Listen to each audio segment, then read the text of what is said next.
Hey, hello, and welcome to the Parsha class, Parsha Mishpatim 5785, the last Parsha in these weeks of Shovavim, weeks to focus on Torah and our ethics and our morals and our dignity. What better way to end it than with the Parsha of Mishpatim and all the lessons of those sorts of ideas in the Parsha. We'll go straight into it. We have a limited time today, unfortunately. So we'll go right into the source sheet. And we have here the sixth Parsha of the second book, Mishpatim. And we've dealt with all kinds of various laws in previous years. I encourage you to go to our YouTube page if you're not already there, and subscribe if you haven't already done that. And then also to then do a search in the search box for Mishpatim, and you'll find classes for 5781, 5782, 5783, 5784, and now, Baruch Hashem, 5785. The verse tells us, chapter 21, verse 8, quite close to the beginning of this parsha, that if a girl is sold as a servant, basically to hopefully improve her chances of finding a husband. So then the verse says, "V'imra'a be'enei adoneha asher lo," in brackets, lo in parentheses. This is Safaria's way of telling you that lo is the way it's written, read in the Torah, lo meaning his, as opposed to lo with an aleph, which means not, which is the way that it's written in the Torah. Yada v'hafda la'am nachri lo yimshol l'machra vigdova. So if this girl who's a servant now, if her master does not want to marry her, because again, remember the whole idea of her being in servitude is to improve her chances of finding a shidduch. So if her master is not interested in marrying her, right, and he doesn't want to, and he doesn't want to marry her himself, then he has to let her go free, completely free, and he can't marry her off to somebody else. The master has no right to do that. And again, bevigdova, he has betrayed her in some way. So the Gemara in Kedushin, Daf Yudchet Amud Aleph, all the way to the next page, talks about this case. Right? So the quotes a Braita, Mocher Adam et bitol ishut v'shona. So somebody sells his daughter to servitude, and she's not chosen to be so a second time, right? V'shivchut v'shona, and then again sold her to servitude. Again, he's poor enough that he needs to do this to support the family. Rabbi Shimon Omer, Kishem she'ein adam mocher et bito l'shivchut achar ishut, kach ein adam mocher et bito l'shivchut achar shivchut. So just like a person should not sell his daughter to slavery after she's been a wife already. So if, say, for example, she was already married, he can't, even if she's young, he can't marry her off to support the family and to find her a shidduch. That's not the case. And it's just like the case of somebody selling his daughter to servitude after she's already been a servant. So how are we getting this? Ubi flugta this argument that hani tnei the Tanya bevigdo va kevan shapirish telite Allah shuv ein rashai lemochra divrei Rabbi Akiva Rabbi Eliezer Omer bevigdo va. So This hasn't. Sorry, this is actually the place I wanted to quote.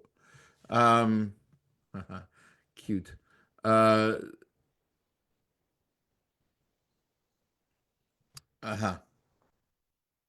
This isn't it's a little later in the Gemara here, where there's a discussion because here it is at the end. Right, Rabbi Kiva maintains that the vocalization of the Torah is authoritative. Rabbi Shimon maintains that both the vocalization and the tradition, in other words, how it's pronounced and how it's written, are both equally authoritative. And that's what leads to this confusion. In other words, as we mentioned before, the word lo is the way that it's read, meaning to him, but lo, the way it's written in the Torah text, even though it's not read that way, is lamed aleph, meaning not. In other words, even if he doesn't want her, and also to himself. In other words, both of those things are true, and both of those have an effect on the final halacha about how this girl is treated in the end. So that's part of the reason why there's these arguments, and also why the Torah has this on purpose. The Torah has a different way to pronounce the Kri and Ktiv here for a reason, and that reason is explained in the Gemara here in Kedushin as the source for the two different laws about this girl, that she can't be sold after she's been a servant already, and she can't be sold after she's been a wife already. Meaning, so that those are why the two different laws are used. All right, we skip ahead to chapter 21, verse 24. Famous idea. Definitely worth our time to understand it. The Torah tells us that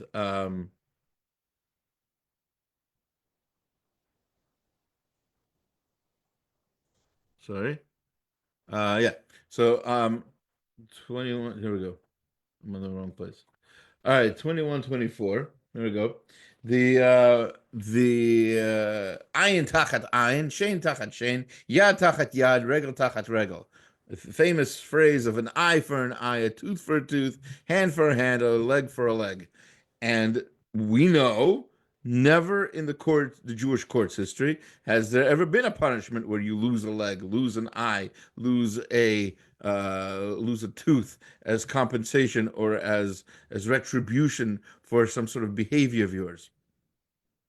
It's always money. It's always some sort of a monetary payment, and that's how it's learned. It's learned ayin tachat ayin. It's what passes under the eye. In other words, it has to do with the worth of the eye has to be paid to the person who lost an eye. So the Chazon Ish, in one of his igerot, in one of his letters, asks the famous question. This is quoted in Talalei Orot, by the way, amongst other places. He says, "Im amnam hakavana hi letashlum mamon." All right, bilvad. If we know that the intent of this verse is to tell us to pay money,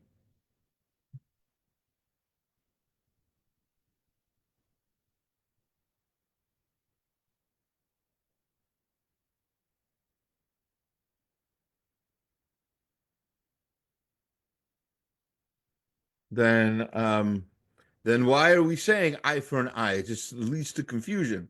Madua niktava haTorah ayin tachat ayin. Hayal hakatuv demei me'ayin. So the verse could have said it's money. Why go in this whole sort of like game, like wild goose chase? L'chol chok mishpat yesh la rak matra masid. Sorry. Umamshit. El af bikar hashfa museret haragshit. So the rabbis tell us, the teachers in the Gemara, that the Sanhedrin, a Sanhedrin that killed the person once in 70 years, the Mishnah actually says this, once in 70 years is considered a murderous Sanhedrin. We don't want to punish people with any kind of capital punishment for sure. Kamo kain kava Torah ki l'shem harigat nefesh yes tzorach b'Sanhedrin shel sorry.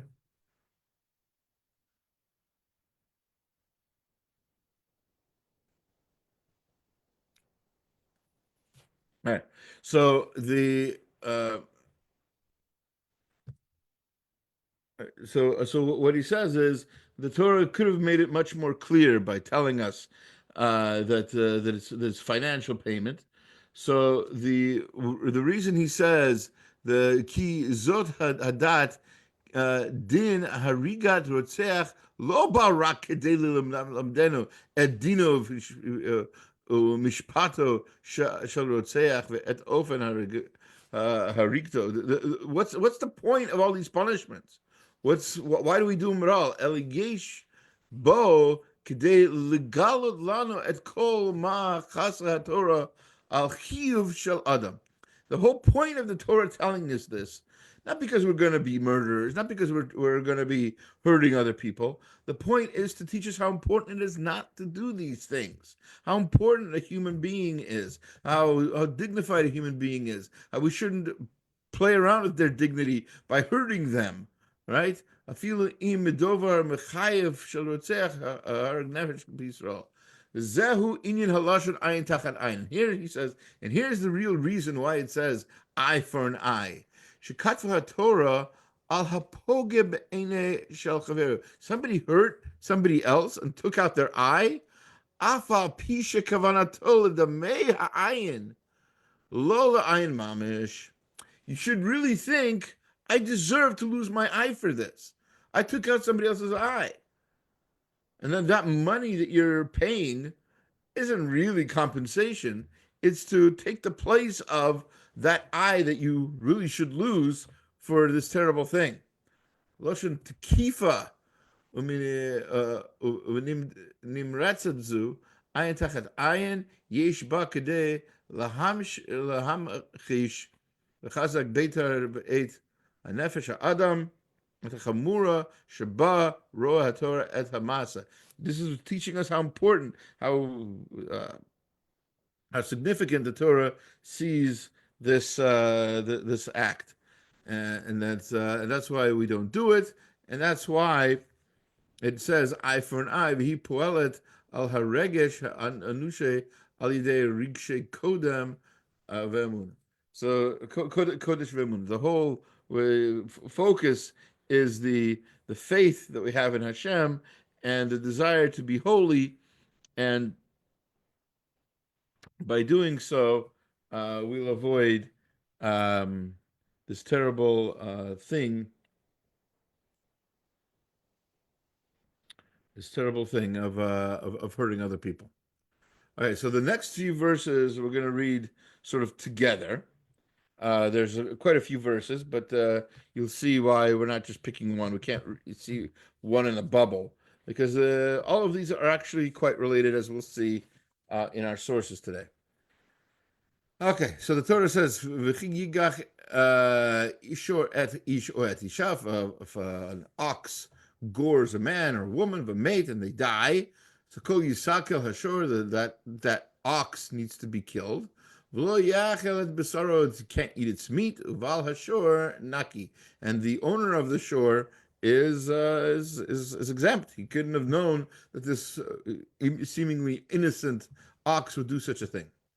Ve'im shor nagachu mitmol shilshom v'huad b'valav lo yishmerenu.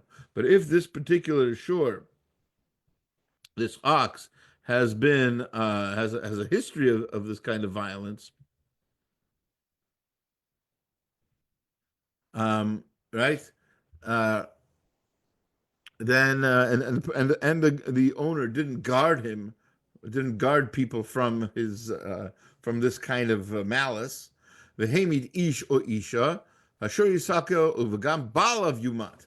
And then if the man or woman is then gored by this violent, well known violent ox, then his owner, who should have protected society from this thing, even he deserves to die. He says, by the way, yumat, which means he should die, which means there's no way that the court can kill him, but Hashem will take care of him. And that's really another thing worth reminding ourselves, is that all of this, all of these mishpatim, all of these laws that we want courts to take care of, they're just really kind of substituting in. They're sort of possibly sort of making amends, but in the end, it all comes down to Hashem. Hashem is the judge of judges, and he makes sure that the justice will prevail. Im kofer yushat alav and natan pidyon nafsho k'chol asher yushat alav. If the ransom is imposed, the owner must pay whatever is imposed to redeem the owner's own life, right? So in other words, he basically has to pay to not have to be punished by Hashem, right? He pays for the damages, for the loss of life that the family suffered. O ben yigach o bat yigach kamishpat hazeh yasalo. Furthermore, if it's a minor, if it's a child, male or female, then of course same rules apply. And the verse continues. Next verse: Im eved yigach ashor o amal kesef shloshim shekalim yiten la'adonav ve'ashor yisakel.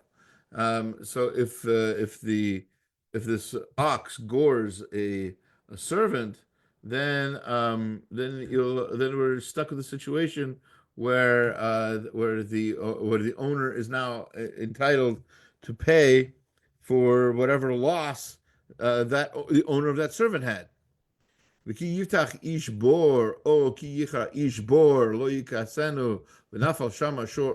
Somebody either had a pit, created a pit, or made a pit and didn't cover it, whatever it was, and an ox or donkey falls into it. Bal habor yishalem kesef yashiv levala v'meit yelo. So, and he has to pay for any damages incurred by this animal that fell into the pit.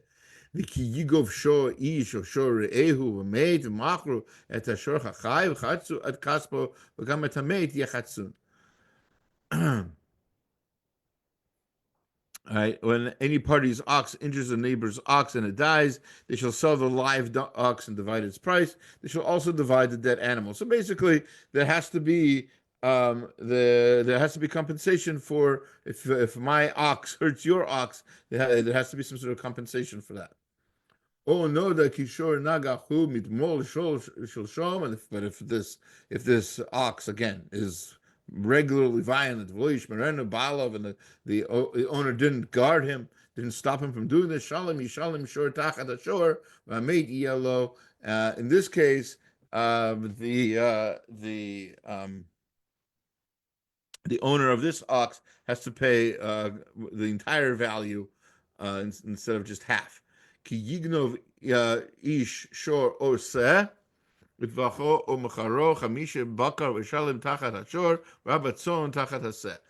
famous idea that if a person steals a goat or a sheep, then and then slaughters it, he can't give it back now. He should have given it back, but if he can't give it back now, he should pay the 5 times the value of the cow, or 4 times the value of the sheep. Now, a sheep is cheaper than a cow, so 4 times the value of a sheep is much less than 5 times the value of a cow. Why are we encouraging almost people to steal sheep? And the answer is because you can't just steal a sheep. You have to pick it up, and it's embarrassing. And part of that embarrassment is already sort of punishment enough. You don't need to have 5 times the value to continue the punishment.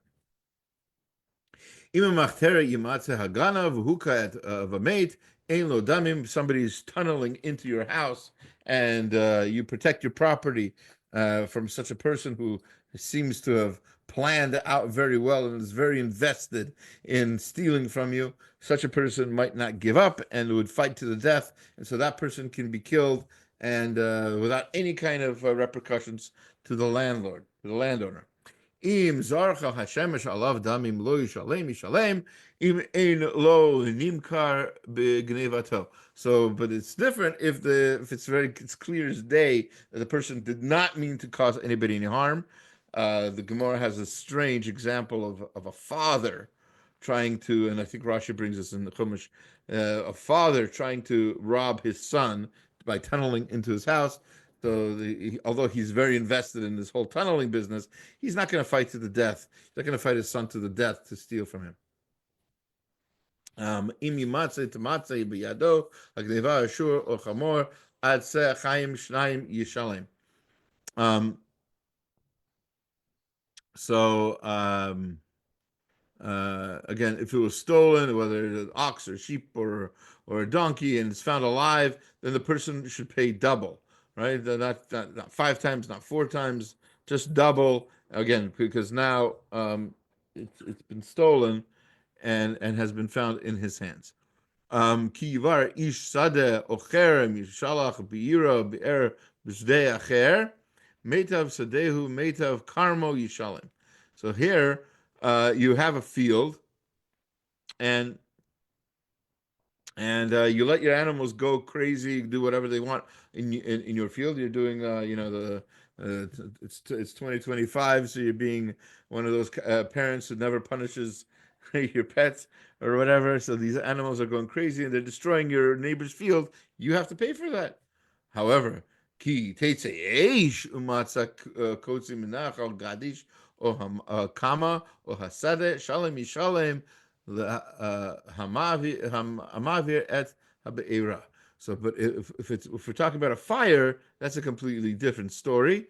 And fire is it's the person who started the fire. No matter how far it traveled, that person needs to pay full compensation. Now, all of these kinds of things, what we have in summary is 4 different kinds of damages. And in case you don't want to hear a summary from me, that's fine. You can hear from the Mishnah. The first Mishnah in Bava Kama tells us, Arba Avot Nezikim. There are 4 major kinds of damages.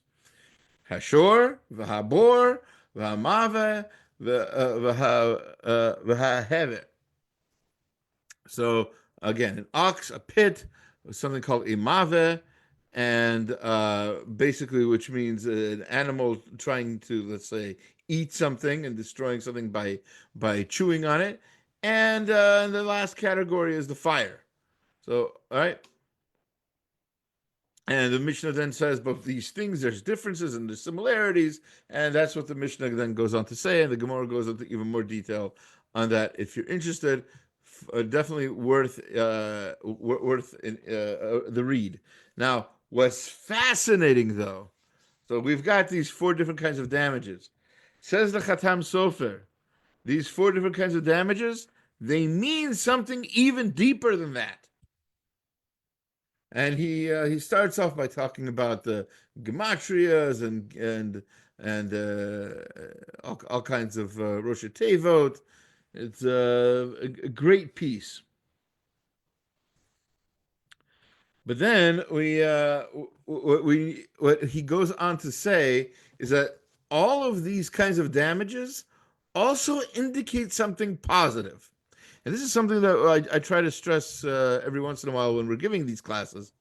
And that is the Torah's lessons aren't just in what you see in the Torah, but they're also in what's behind it. In other words, sort of think a little bit meta, think a little bit outside the box, you know? So, for example, we've got this ox. Speaking of thinking outside the ox, maybe that's a good title for a Parsha class. Anyway, so it's an animal. It's not a human. A human can control himself. An ox, however, is aggressive.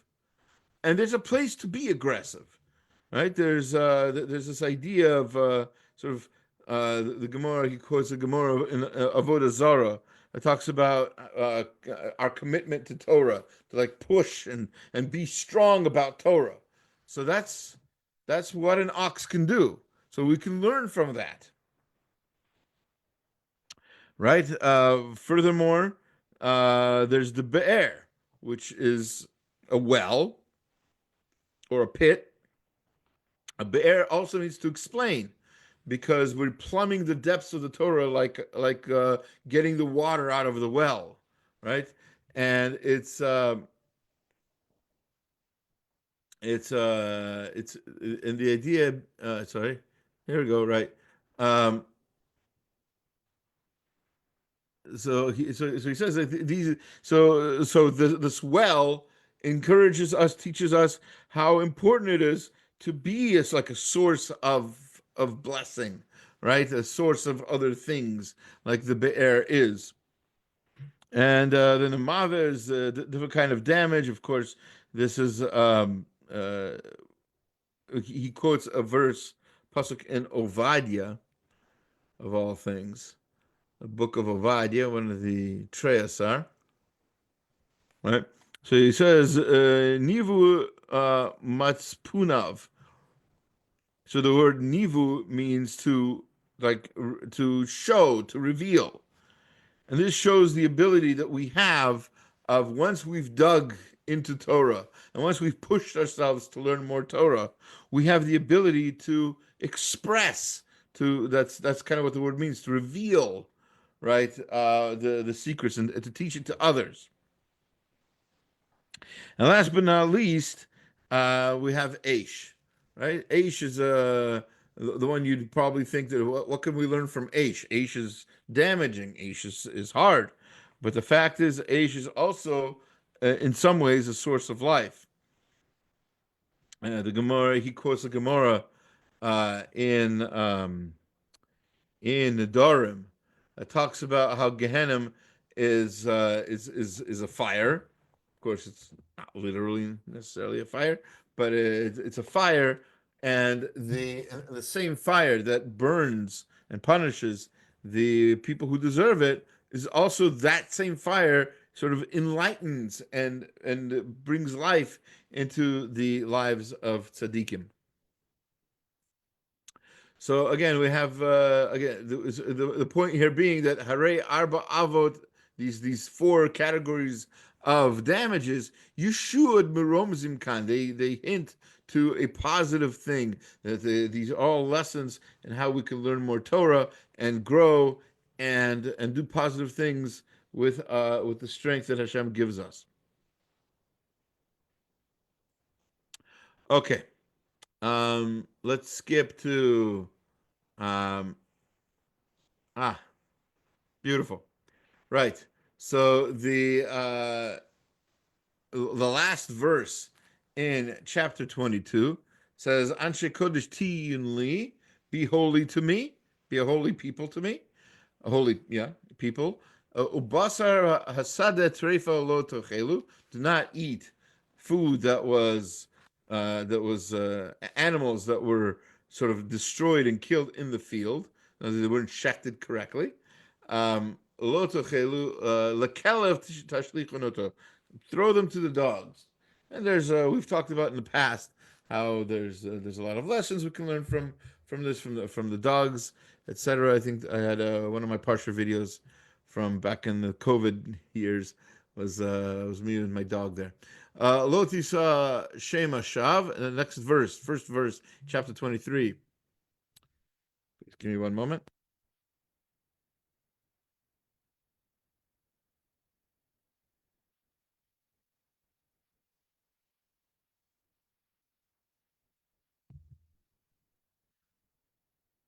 All right, so you're supposed to send it to the dog. Lo tisa shema shav. And then the next verse says, don't spread a bad name al teshet yadcha im rashel yot ad ed chamas.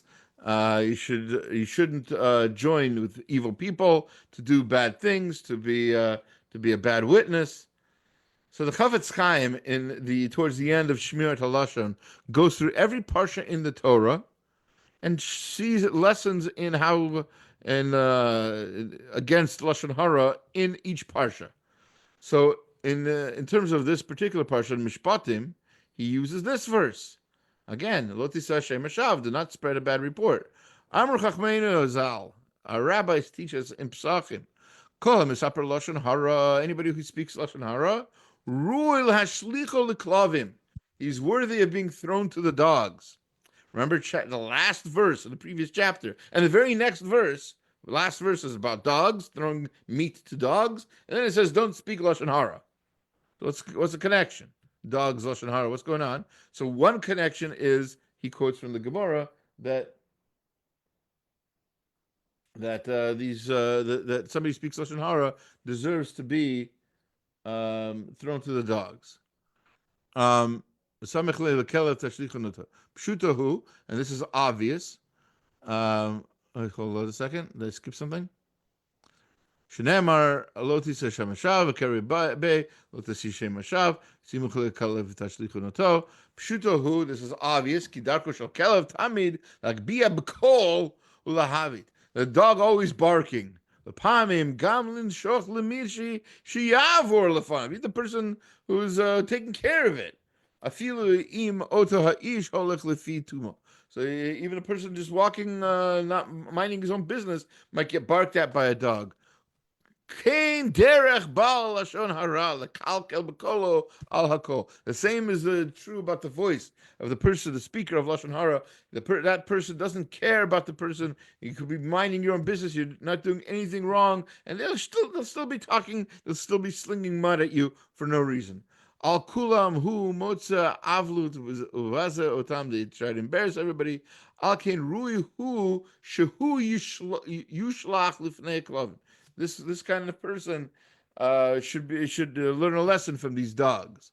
Yavituhu v'yinshuchuhu b'midato, and he should change his midot, his behavior. Waral miprag gatav otam. There's another reason. Now that was the Gemara. He explained it, and now the Maharal of Prague gives another reason for the connection between dogs and lashon hara. Ki hakalavim hayu shomrim mem atzma be'et hatzorech milharchotz lashonam. The dogs know how to control their mouths sometimes. Kamo shekatuv, as it says in a pasuk, right? When the Jews left Mitzrayim, l'chol b'nei Yisrael lo yechatz kelev lashonam. The dog didn't. Whip its tongue at any of the Jews.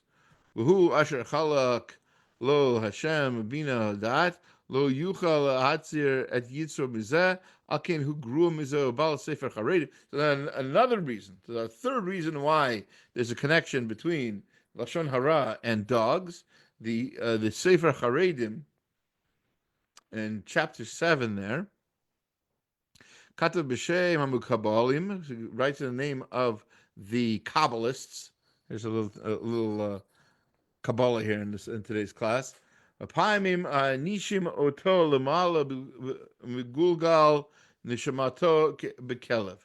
Sometimes, and this is of course with the belief that there is such a thing as gilgulim, which is a person's soul. If their mission was not completed in their lifetime, their soul might be sent back down to earth to fulfill their mission at a future time.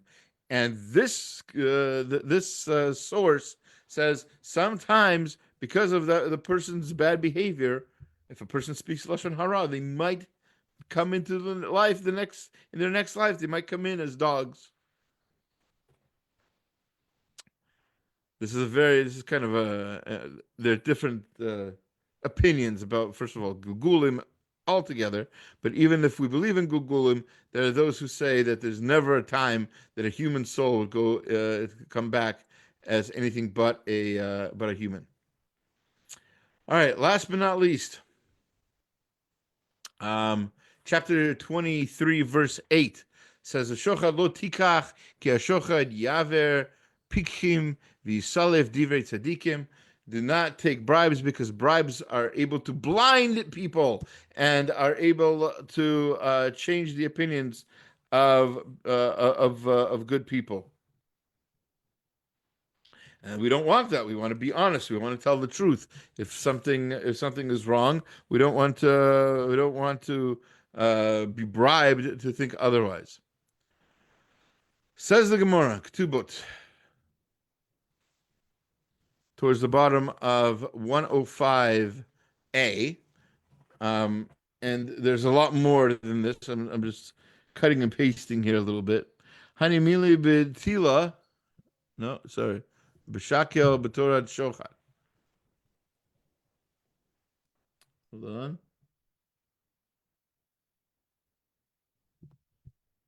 All right, hold on.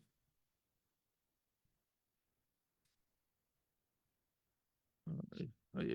I've didn't do such a great job today of bringing the Gemaras that I'm trying to source here.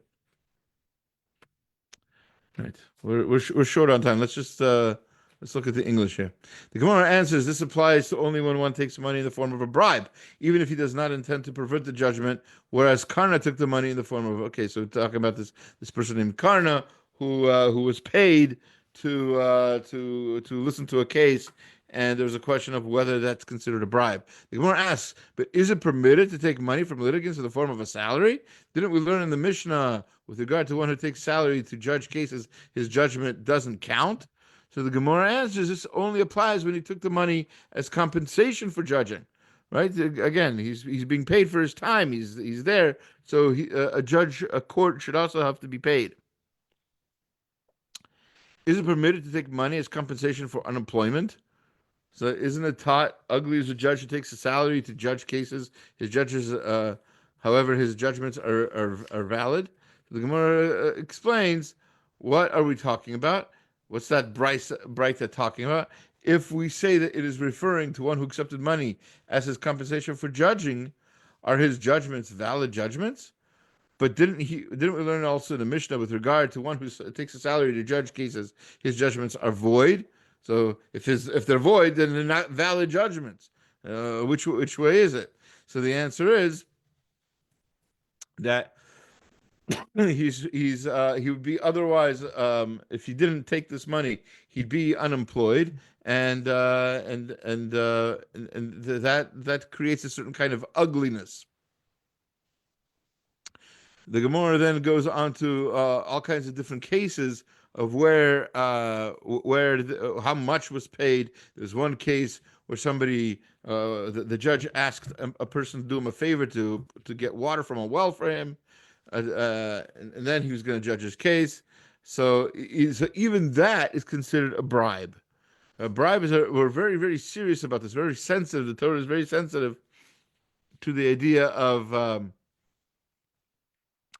bribery. We don't want anyone to again, any judge to make the wrong decision based on just their desire to make money or anything like that. So sorry that we have to cut things short, but it is a beautiful parsha, a lot to learn. If you happen to learn any of it on your own, by all means, and have questions, by all means, bring them up. You can put them even in the comments here in the YouTube video. And again, I wish you all a great rest of your week. Thank you.